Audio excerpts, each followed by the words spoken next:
Good evening, I'm Katerina Georgieva. This is CBC Windsor News. Thanks for being with us. The expansion of mental health emergency supports in the city is proving to be a helpful resource for responders. CBC's Pratyush Thayal explores the impact so far. The Mental Health and Addictions Urgent Crisis Center is seeing an increased demand, and just in its first full month of operating 24/7. The center used to previously run daily from 8 a.m. to 8 p.m. It now accepts people from EMS and local police and is an alternate destination for officers and paramedics to bring people other than an emergency department. The center is run by Hotel Dieu Grace Healthcare and the Canadian Mental Health Agency next to the Windsor Regional Hospital OLED campus. It's funded by the Hotel Dieu's existing budget, and there's an ask to the province for more funding. Prior to the expansion, we were seeing about 2 first responder drop-offs per month. And so far since opening the expansion, we've seen approximately 50 drop-offs. So we've also had approximately 100 referrals from the emergency department as well since expanding the service. The Windsor Police Service highlighted 12 admissions from their officers to the centre in May and says it's encouraged by the expanded services at the centre as it allows their officers to return to streets quickly and respond to urgent calls promptly. The service says it's hoping to see continued positive results. The Essex Windsor EMS also says that the expanded hours has helped them drop off 29 patients to the centre. The chief says that will help his paramedics respond faster. The staff consists of social support workers, nurses, and psychiatrists. Kotick says while there are many opioid addiction cases, alcohol dependency continues to be the largest substance use problem in the community. Some of them are very just psychosocial. People are in a situational crisis. They're looking for housing. And then some of them are dealing with, depression, anxiety, things like that. So it's really, we're seeing everything across the spectrum from your mild to your, more moderate to severe presentations. Kotick says prior to the expansion, they were seeing around 140 people a month, and that's jumped up to closer to 230 now, signaling that people are gradually getting to know about this alternative place to go to for mental health crises. Pratyush Thayal, CBC News, Windsor. We turn now to a tragic incident in Pickering, Ontario that's caught national attention. A 14-year-old boy has been charged with first-degree murder after an elderly woman was fatally stabbed. In an update, police said the attack appeared to be random. As of right now, I can still tell you this appears to be a random attack, and we do have no connection between the victim as well as the male that's in custody. Police initially reported that the suspect was 13 years old, but later corrected his age to 14. The incident happened Thursday afternoon. Police say the woman was outside her home and was approached by a male that she did not know and was stabbed. She died while on the way to the hospital. Police say they are not releasing her identity or age at the request of her family. Police say the boy was arrested without incident later that day. The accused appeared via Zoom in an Oshawa courtroom on Friday, and his identity is being protected under the Youth Criminal Justice Act.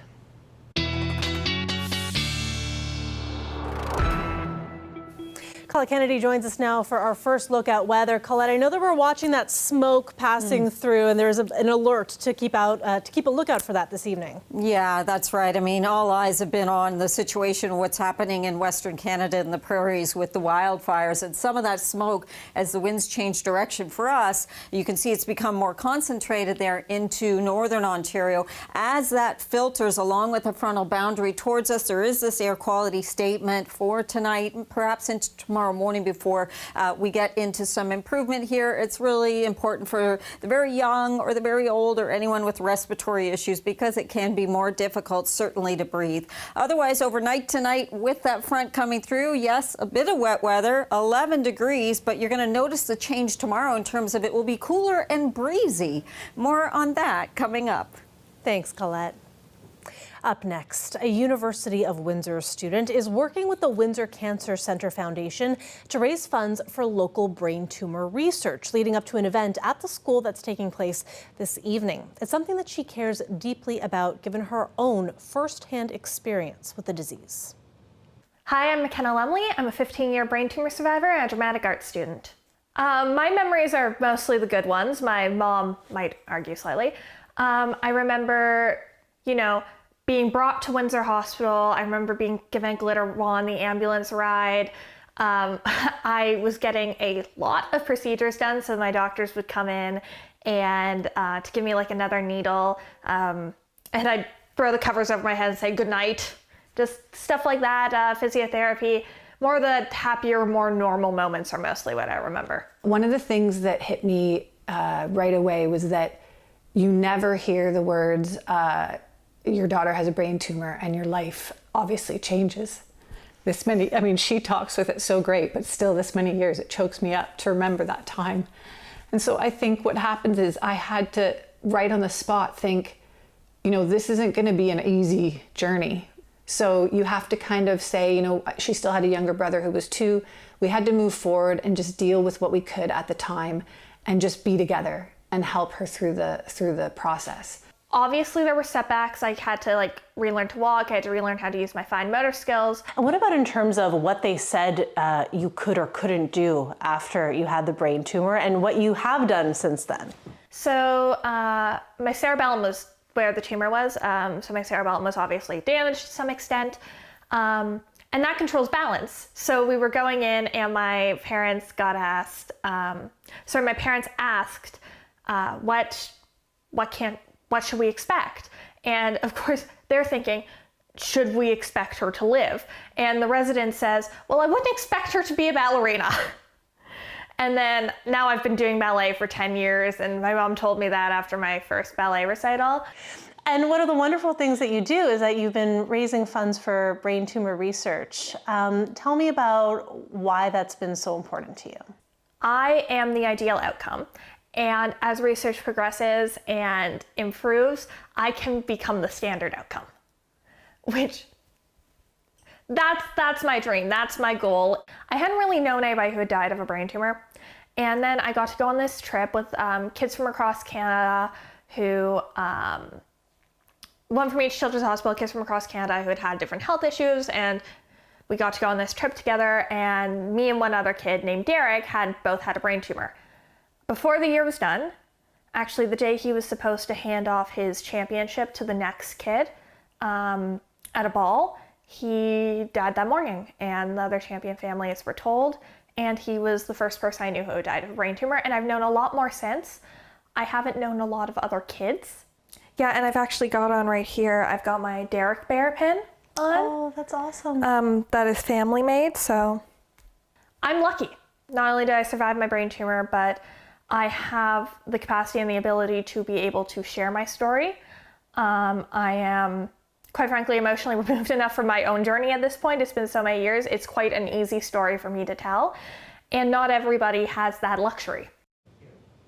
In other news, Premier Doug Ford says his wish list of 5 priority projects to the federal government are all being designated special economic zones. It's a controversial label that would allow fast tracking by overriding some laws once a new government bill is passed. But it has angered some Indigenous leaders. Queen's Park reporter Lorenda Redekop has that story. A group of business and industry leaders came to Queen's Park today to meet with the Premier. All are focused on trade with the U.S. He says it'll be key ahead of other talks on Monday with the Prime Minister and the other premiers. Gives me a lot of ammunition to go to our meeting in Saskatchewan. He says at the top of his list to the Prime Minister, the Ring of Fire. It's an isolated area in the north, rich with minerals, where he wants mining to finally happen after decades of discussion about it. Ford points to Donald Trump and tariffs as a reason it's a higher priority. But it's a vast area on several First Nations, and some Indigenous chiefs say they haven't been properly consulted, calling for a new bill to fast-track development such as that one to be scrapped. This isn't about hurting First Nations. This is about giving them an opportunity.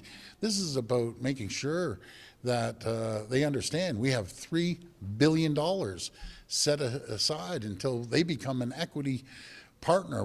Ford was asked about chiefs, saying they're prepared to take action, including blocking highways, if his government's bill on fast-tracking projects such as mining passes.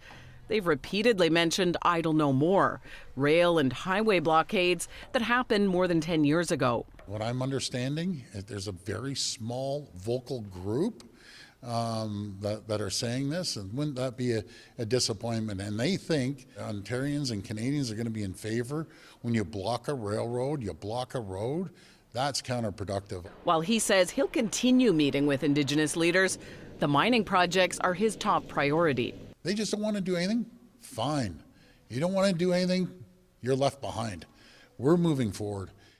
Ford says he'll be meeting with the Ontario Regional Chief next week. That person advocates and lobbies for all of the province's First Nations. Also next week, that controversial bill is expected to pass, the same one some chiefs are so upset about. Lorenda Redicomp, CBC News, Toronto. You may have seen them, ads on social media advertising oral drops and other diabetes-related products. Well, now Diabetes Canada is warning consumers that these products might be fake after it received a surge in calls from people who fell for the scam posts. Alison Northcott reports. When you open the box, you have this gadget. Joel Snitman thought he was ordering a device to monitor his blood sugar to help manage his type 2 diabetes after seeing an ad on Facebook appearing to be endorsed by Diabetes Canada. But the product he got wasn't what was advertised. I got sucked in, then obviously there'd be other people to get sucked in, and I wanted Diabetes Canada to know that some crooked outfit was using their logo. Diabetes Canada says it's heard from more than 300 people complaining of similar ads. Slimming and Health Boost drops. It says it never endorses any medical products. If you live with diabetes and you are seeing a health product, you think, oh, that looks interesting, and it's endorsed by Diabetes Canada, you need to know that's false. The organization has tried to get the ads pulled down. In a statement, Facebook's owner, Meta, said it has removed some of the ads in question flagged to them by CBC News and is still investigating. But when one ad disappears, Diabetes Canada says another pops up, and the confusion that creates makes an already complicated disease even harder to manage. If they wind up going on a whole trajectory of taking something or using something that isn't helpful, who knows, perhaps harmful, then they risk having a worsening of their condition. Some ads have also used logos for Obesity Canada and even Health Canada, but the companies pushing the products can be hard to track down. We are working with our legal team to hopefully reach out to them and cease and desist. Health Canada told us the product Joel Snitman thought he was buying is not on the list of authorized medical devices in Canada. Diabetes Canada says anyone considering a monitoring device or a treatment found online should talk to their doctor first. Alison Northcott, CBC News, Montreal. An artistic collaboration between Sandwichtown BIA director Stephen Hargraves and mural artist Daniel Bombardier is just getting underway in Sandwichtown. The large mural is expected to be completed by the middle of June, but our video producer Mike Evans dropped by to give us a first look. Hey, I'm Daniel Bombardier. I am painting a mural in Sandwichtown, and we're talking about it right now. Today, I'm going to be working on this part. It's kind of like the water scene where the bikers are going to be going by. So I'm going to be doing this section, and then maybe some of the trees up here, some of the details of the trees. And then tonight we're gonna draw out the words. I actually grew up around here, so it's really nice. We're doing a lot of stuff with the Windsor Essex Housing Corporation as well. So we're doing some stuff over on College, doing some basketball courts this summer, and Stephen really championed this one and raised the money for it, and yeah, worked on the design with me. So this was really heavy on their side, what they wanted, a little less of my expression, and that's okay, because it's all about everybody else's voices in the community, and to celebrate next to this historic DH building, the history of Sandwich. And so we built this kind of unique vintage postcard. So each letter is gonna be a different kind of element of the area. I believe everybody's born creative, and it's kind of taken away from you in different ways throughout your life if you let it. And art and creativity and expression is just like working out. If you don't give it time, you're not gonna get better. So if you do it, the more you do it, the better you're gonna get, the quicker you're gonna get. And we want as many muralists and artists expressing themselves publicly in the city anyway. I don't wanna have all the murals, I really don't. I want more muralists, please. We'll have the latest on the wildfires out in the prairies right after the break. Stay with us.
Welcome back. It is a touch and go situation in Flin Flon, Manitoba. After holding back a wildfire for more than 2 days, winds are expected to shift, pushing the fire closer to the city. Cameron McIntosh has more on the situation there and in other communities in Manitoba.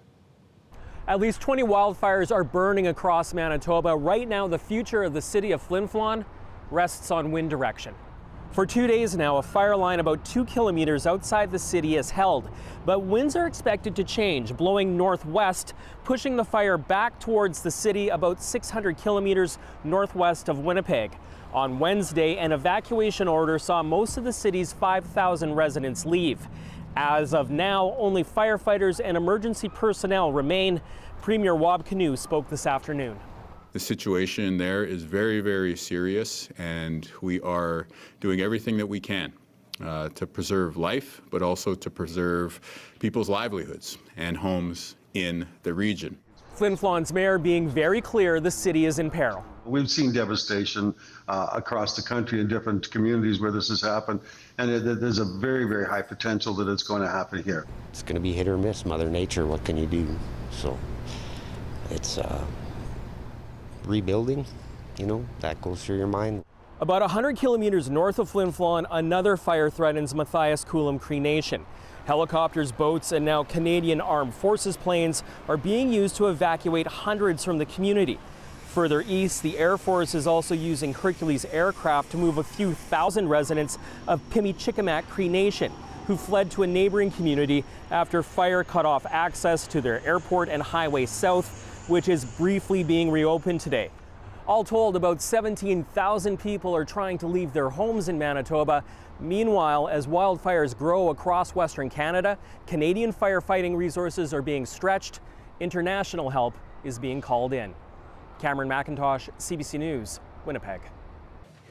Saskatchewan has joined Manitoba in declaring a state of emergency.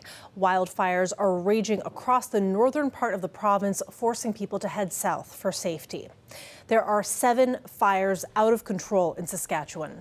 A blaze near Pelican Narrows has already forced out 4,000 residents, and 2 fires have merged north of Prince Albert, forming the so-called Shoe Fire, which covers an area 10 times the size of Saskatoon. In the last month, there's been double the number of fires in Saskatchewan than in an entire average season. Hot weather is fueling the flames, and no rain is forecast in coming days. Meanwhile, the collapse of a glacier in Switzerland this week has renewed the focus on global warming and the increasing dangers from it. The village of Blatten was buried under a deluge of millions of cubic meters of ice, mud, and rock that crashed down a mountain. The 300 residents had already been evacuated after part of the mountain behind the glacier began to crumble. Scientists say the loss of inland glaciers impacts those who rely on them for drinking water and for agriculture. They also say there's no way to stop the melting. U.S. President Donald Trump thanked Elon Musk today. The world's richest man is finishing his term as a federal worker after leading DOGE, the Department of Government Efficiency. I think the DOGE team is doing an incredible job. They're going to continue doing an incredible job, and I'll continue to be visiting here and be a friend and advisor to the president. Musk went into the job promising to cut over $1 trillion in federal spending, but so far the number is much lower. The speed and scope of the cuts raised widespread anger in the U.S. Musk has plenty else to do outside government, running Tesla, the rocket company SpaceX, and the social media platform X. Now, if you don't have a head for heights, you may want to turn away for a minute for this next one.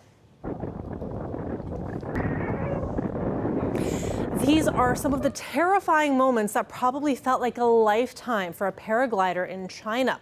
The 55-year-old man was sent hurtling more than 8 kilometers into the air.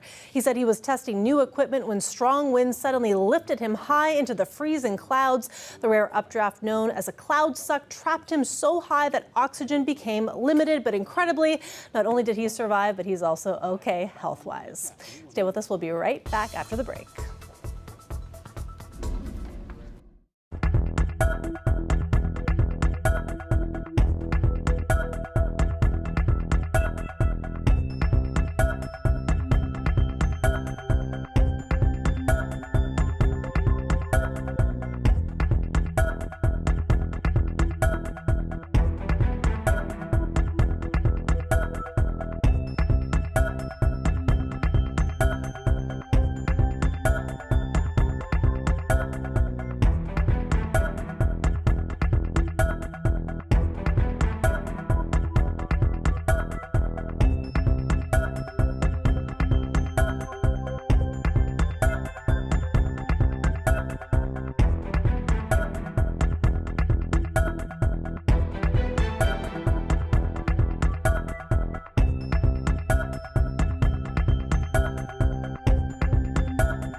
Colette Kennedy is back with us now for more on weather. And Colette, let's begin with air quality, because I know that you're tracking that. And of course, that is being impacted by those prairie wildfires. So what do people need to know? Yeah, exactly. Tying us all together, right? Because of what happens in our skies. So some of that smoke from the prairies, specifically really Saskatchewan, Manitoba, pushing into northwestern Ontario and eventually towards us tonight into tomorrow morning. It should diffuse pretty quickly, but for Windsor, Essex, Chatham-Kent, Sarnia-Lambton, Strathroy, western Middlesex County, through here, Rodney, and even western Elgin, that's where we have that air quality statement. If you have any kind of respiratory issues, you really need to be cautious, or for the very young or the very old, and take it easier, try and stay indoors. So you can see that smoke forecast when it's in these brighter oranges. I mean, that's more concentrated. Pushing through tonight is kind of, well, not kind of, it is coming along with that frontal boundary, sort of ushering it in with that northwesterly flow behind it. Now, by the time we get to tomorrow morning, you're seeing the models at least think that that's going to be diffused and pushed further south into the States. We'll be hearing about that, won't we, with the smoke from Canada. But here you go. Current temperatures, 23 degrees, 22 at Chatham-Kent. A little cooler there, that breeze in Goderich dropping you down to 13, coming right in off the water. But the winds are going to be a factor here with this front, because as it moves through, they're going to get a little bit stronger, but also that northwesterly direction, even though it's the end of May and, you know, moving into June, we're talking about it giving things a cooler feel. So it is going to be compared to today. Certainly Saturday is going to have a chillier feel as we go through time and see some of those winds gusting over 40 kilometers an hour before they dissipate. So there's this area that's been out ahead, and yes, obviously some thunderstorm development.